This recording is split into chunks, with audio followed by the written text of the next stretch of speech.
You live in a different world.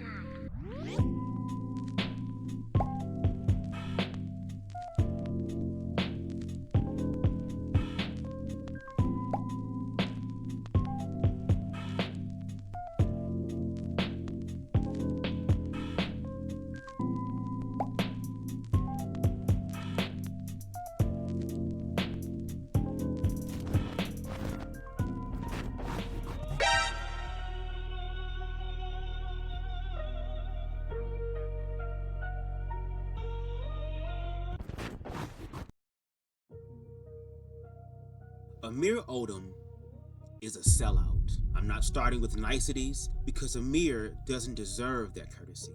And frankly, I'm exhausted watching him harm my community while seeking validation from people who would strip our rights away if it was politically convenient. So let me show you exactly how it works. In August 2025, Amir made a video called Why Gay Marriage Might Be Banned.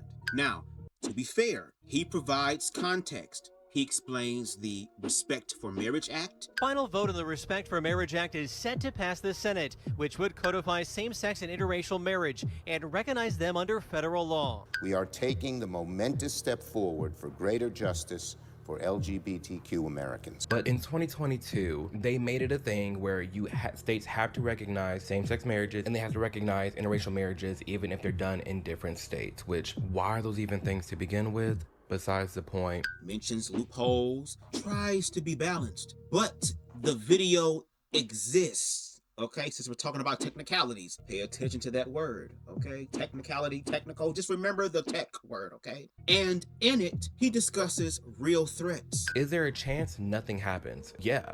The Supreme Court does not have to hear this case at all, and they can just ignore it like they do a ton of different cases every year. But is there a chance that they do? Yes, because we already know Clarence Thomas is someone who wants to revisit this case for some reason. But is there a chance that they do look at this case? Yeah. The same way they looked at Roe v. Wade and we saw what happened with that, there is a chance that that can happen with this. A petition was filed asking the Supreme Court to overturn Obergefell. Clarence Thomas did state he wants to reconsider it. Amir discusses these as real possibilities. So some of his audience rightfully paid attention. Some were concerned. Some people were worried. Some people discussed it online, and yes, some used imprecise language saying the Supreme Court was hearing the case when technically, remember that word, they had just received a petition. And that's when Amir made this video.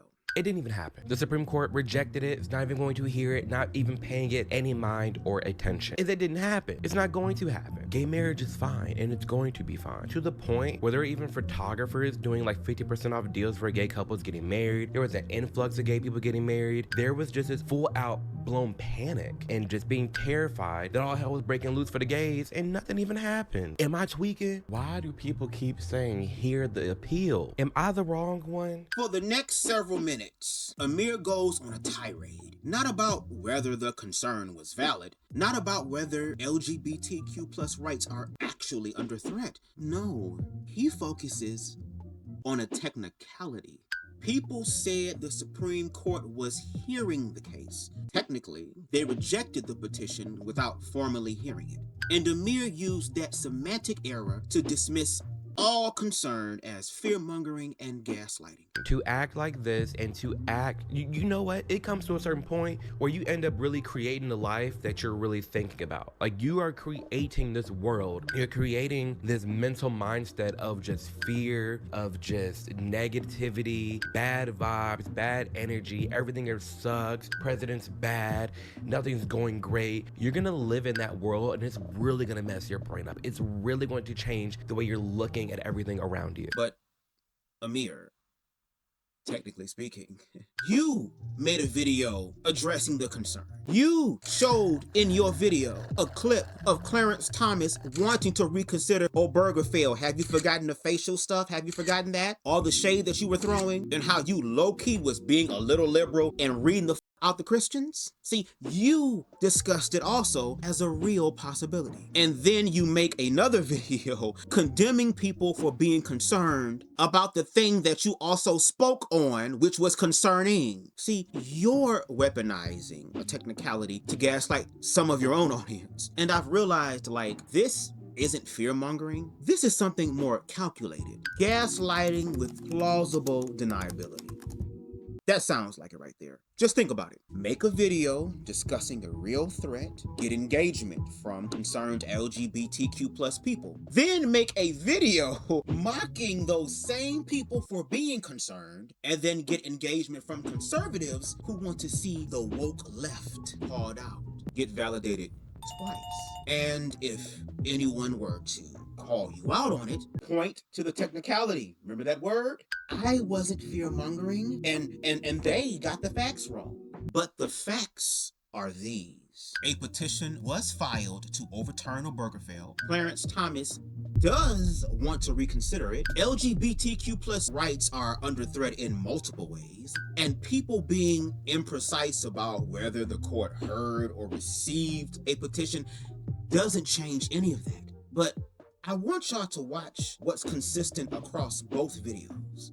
We saw in this era, even from back from 2016, 2017, 2018, 2019, we saw the respect and this push for equality for LGBTQ rights rising. Then we saw a sharp decline because of all the trans stuff and all the children and the crazy books and the drag queens. They pivoted, shifted all their energy towards the TQ+. You go on any gay website right now, it's all just trans issue focused, the non-binary, the different identities, it's all focused on that. And that's when things change, and that's honestly when you saw the decline in the respect for just regular schmegular gay people out there. Trans people. It's always something about those trans people when it comes down to these people, which is his real target. And that brings us to one of his latest uploads. How woke cartoons became LGBTQ propaganda for kids. This isn't just bad analysis, okay? This is a gay man, right? Weaponizing the same talking points used to oppress us, and then aiming them at the most vulnerable in our community. Today, we dismantling that shit. What, you heard the lady? No, what is it? There's a new coon in town, new coon in town, new coon that came the other day.